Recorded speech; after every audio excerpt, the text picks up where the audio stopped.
All right, some very big things happening at Bethesda. Let me tell you what, some significant changes here, but how's that going to affect Starfield and even Elder Scrolls 6? We've got to talk about it. And it begs the question, when will Todd Howard retire? So a lot of people are wondering that and what that could also mean for Bethesda going forward. And we've got to talk about another lead that has departed from Bethesda. And guess what? He started up his own studio, and he's actually combining forces with former Obsidian Entertainment developers, and they are working on an open world horror game. I kid you not, this one actually sounds really cool. We'll talk a little bit about that one as well. But yeah, you know what? Check this out right here. All right, so this new game is wild. It is called Dungeon Hunter 6, and it allows you to defeat bosses and then ride or fly them. Now, Dungeon Hunter 6 is a free-to-play ARPG with awesome, fast-paced hack-and-slash combat, as well as a unique hero collector feature, and it's absolutely free to play. You can download it right now using the link in the description below, or scan the QR code on the screen if you are viewing on PC. And my favorite part of this game is the boss mechanics. Not only can you defeat the bosses in the game and get loot from them, but you can also take control of the bosses by riding them or flying them. You can even call up to 3 bosses to be a part of your squad, and they will follow you and then perform combo skills. New classes and units are updated monthly, which is awesome because it keeps the game fresh and exciting, and there are over 100 unique bosses in the game. And graphically, Dungeon Hunter 6 is very impressive with a 3D graphics engine that shows off some incredible skill animations, environments, and bosses on mobile devices. You can also play online with fellow guildmates and participate in guild wars, as well as progress towards a variety of skill tree options to test different builds. And yes, you can even trade items via the in-game auction system. How cool is that? So join me and download Dungeon Hunter 6 right now for free on both Android and iOS. Use my link in the description below, or scan the QR code if you are viewing on PC. Also, when you use my link, get a special starter pack worth $50, which includes 10 summoning scrolls, 1 SSR, Lieutenant, Demonic Wolf, and 1 accessory pack. And use your game account to enter the Launch Lucky Spin event for free to win great prizes like iPhone 15 Pro Max, PS5, Apple Watch, and more. So I'll see you in Dungeon Hunter 6, and a huge thanks to Dungeon Hunter 6 for sponsoring this video. So yeah, this is definitely kind of big news here. Check it out right here. Here's the headline. It says Pete Hines retires. And yeah, whenever I think of that name, Pete Hines, I immediately think of Fallout, Skyrim, Elder Scrolls, of course, and Starfield. So yeah, let's get into the headline right here. So yeah, let's get straight into this. We have the headline right here. Pete Hines retires. Yeah, that's pretty big news, and a lot of people were pretty shocked by it as well. Although it's not too surprising, he's been with the company for over 24 years. Now that's some devotion. When I think of Pete Hines, I immediately think of Elder Scrolls, Fallout, and yes, even Starfield. So yeah, it is a bummer to hear that he is departing. Now the big question is, what's next? What about Todd Howard? That's what a lot of people are wondering as well. We'll get into that here in just a moment, but let's take a look and see what Bethesda had to officially say about this. So let's scroll on down here. It says Pete Hines, SVP, head of publishing for Bethesda Softworks, has announced his decision to retire. Now, Pete's public presence was only a small part of his role at Bethesda, although the way he represented us carried over into the values he nurtured here: authenticity, integrity, and passion. His contributions have been integral in building Bethesda and its family of studios into the world-class organization that it is today. His vision helped push us forward, and his hard work inspired us. We're thankful for his 24 years of leadership and wish him the best in the next chapter. We'll miss you, Pete. Yeah, so it's kind of a bummer to hear.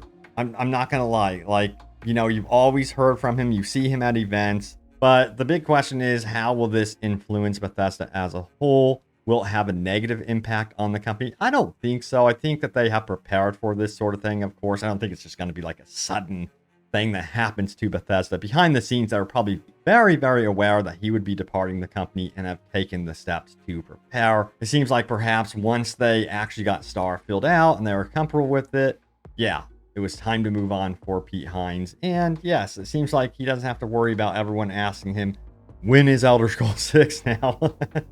Now, of course, Todd Howard is going to be the one that has to really worry about Elder Scrolls 6. And yeah, what about Todd Howard? Check it out right here. It says, Todd Howard's eventual retirement looms over Bethesda fans as post-Starfield departures begin.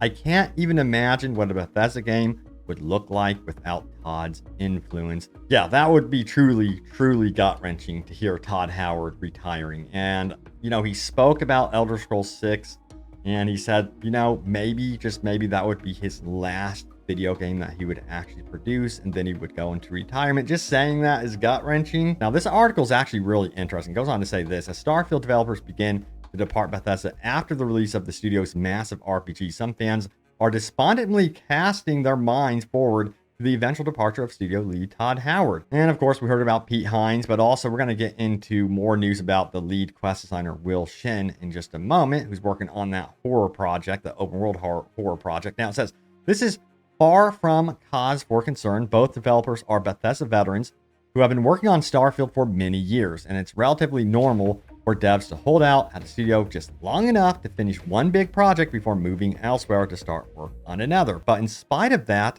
in the eyes of the Bethesda fans, these departures are merely foreshadowing of another Todd Howard. Yeah, of course, the fan base would be deeply concerned about the franchises they love and what's going to happen after, the departure of both Pete Hines and Todd Howard. Because when you say those two together, you really think, wow, that is Bethesda, that is Bethesda at its core. So what is Bethesda without Todd Howard and Pete Hines? That's going to be ultimately up to those that remain, and of course, Microsoft, who of course has Bethesda's back. Now, we also have this on Reddit. The top comment under one news post for Hines' retirement reads, I know they're only small pieces of a bigger whole, but it's going to be so weird when both he and Todd are retired. That sentiment is echoed throughout the thread. To many, Todd and Pete are what Bethesda is, observes one fan. I can't even imagine what a Bethesda game would look like without Todd's influence.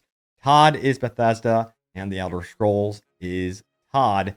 An Elder Scrolls fan asserts. Yeah, they're practically one in the same. The question is, can you keep the Elder Scrolls DNA without, a big part of that DNA, which is Todd Howard? And it seems like he's really wanting to stick around to see Elder Scrolls 6 through at the very least, which I think is absolutely fantastic to really ensure that there's that Bethesda magic within Elder Scrolls 6, because Todd Howard is very much part of that magic, there's no doubt. Now, furthermore, goes on to say this: the first comment is important, of course. Any major video game is a result of years of work, often by hundreds of people, and the authorization of some of the industry's biggest name isn't always helpful, but there's no doubting the presence that Todd Howard maintains at Bethesda, for better or worse. There are a few other names, design director Emil Pagurula and the now departing Will Shin, who were pushed further into the spotlight by Starfield, but Howard has been the de facto face of the studio for well over a decade now, and Starfield in particular was repeatedly described as Howard's baby. Starfield has been a very divisive game for sure, and I think that in some ways perhaps Todd Howard wishes it wasn't so divisive, and there was some worry from him before the game even released. There was some apprehension, you could kind of tell that he was kind of like hoping that everyone would just absolutely love it. That's not the case, of course, and it doesn't have to be the case with Starfield. I myself really love it. I adore it for what it is. It is very much a Bethesda game, either for better or worse. In other words, I knew exactly what I was getting into. I expected it to be a Bethesda game through and through, for better or worse. And I think it made it easier for me to accept some of the shortcomings with the game for sure. But overall, man, I'm still playing it. That's the thing. I still go back into Starfield. I still have the absolute desire to still play this one for sure. Now, let's keep going with the article, shall we? Now, it says, many Starfield players have reacted similarly. It says, only Todd Howard is more synonymous, with Bethesda to me. One user says of Hines' retirement. I just hope in the coming years, even when Todd decides to retire, the torch is passed on to the people equally as deserving and passionate. So, who will become the new Todd Howard, so to speak? That's always going to be the question, and they're going to have a tough position to fulfill, of course, but I'm sure whoever they pick have most likely proven themselves, and I'm sure they're most likely going to go with someone that perhaps is a veteran over at Bethesda. But then again, you got to remember that a lot of these guys are maybe getting burnt out, and they need a break from this craziness that is game development, because it is intense through and through. We also got to talk about the dude that left Bethesda, a little bit ago ahead of Pete Hines' departure, and he has actually formed his own team of Bethesda veterans and, yes, Obsidian veterans. So it is an amazing culmination of, two great teams coming together here to create what is being described as an open world horror game, it seems. So check it out. It says, what is Wordsong? The coming together of RPG houses Bethesda and Obsidian. Please do tell us, IGN. So yeah, this article comes from IGN. It goes on to say the following. Wordsong is a preternatural, occult, historical fantasy game, and it's going to be an open world RPG. It's definitely single player. No comment for now on multiplayer, and players can be any race or gender they want. It's set in Portugal in the Middle Ages. Okay, interesting. And we'll explore themes around questioning the nature of reality, unreliable narrators, and the stories people tell themselves about their experiences. It is, he says, a coming together of two great RPG houses, and it's Bethesda and Obsidian DNA, and thus will include choices and consequences. Now, Obsidian shades of gray and in-depth dialogue trees as well. Now, it goes on to say this, we really want to have big monumental elements you can only do in single player games, where you're really affecting the world around you and maybe other worlds as well. So first and foremost, I love that they're hyper focused on this being a single player open world game, and I personally think that they should hold off on anything related to multiplayer. It sounds like they're kind of like wondering if they're going to do multiplayer, but I say hold off, don't do it. Really attract that single player audience that you're known for previously anyway. Go all in on what you're known for. But it sounds interesting too, because it seems like they want to play around with perhaps, I don't know, multiple worlds set in the Middle Ages in Portugal. This sounds very, very interesting. It sounds like to me there is something very otherworldly going on here, perhaps, in this game. Now, furthermore, it says this right here. But if between this description and the opening night live teaser you still aren't sure what Wordsong is, don't worry, Gardner isn't 100% sure either, but that's a good thing. It's still quite early in development. Gardner says that this very, very early development announcement is really more of a studio announcement for something wicked, which is of course the studio, but he wanted to put a stake in the ground in terms of the type of game he was making, so he could attract developers' interest in helping him define more fully what Wordsong will be collaboratively. He's not interested in being an otter. So interesting. Now it goes on to say this.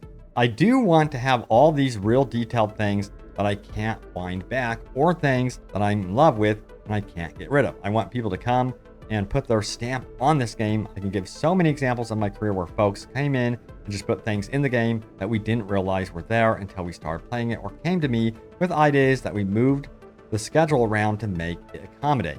People got into this business and this job to have fun, right? They enjoyed making games, and I want to capture that spirit and excitement from people who've been doing it for a long time, but maybe don't still have that excitement and experience. Or new people. I'm really excited to bring some new people into the industry, level them up, and share the joy that I found here. I think it's a great mission statement, to have both new and the old mixed in together here and get some ideas going around. So yeah, overall, I am extremely curious about this project, and it's one I'm going to be keeping my eye on for sure. However, it is very far away. So they are in pre-development stage. So yeah, currently they have only 13 people strong, but they want to ultimately reach about 70 people within the studio. That's still considered a very small development team in the whole scheme of, the game development world.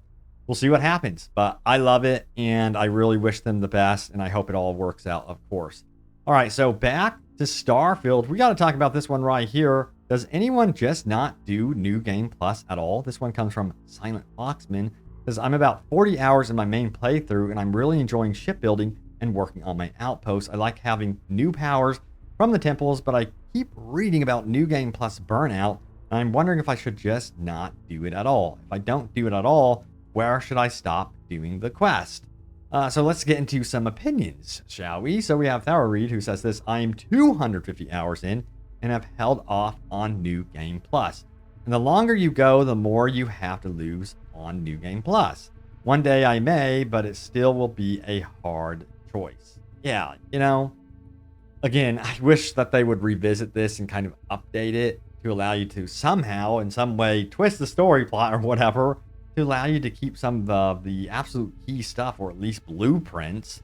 Maybe they can have a way to communicate with the other multiverses or what have you, and be able to allow some sort of, I don't know, way to send over, you know, the ship designs that you have created. I don't know. I'm just throwing out ideas. There has to be some sort of answer to this, because I myself, I am actively avoiding New Game Plus. To each their own. Some people just play Starfield just for New Game Plus. That's a different experience in itself.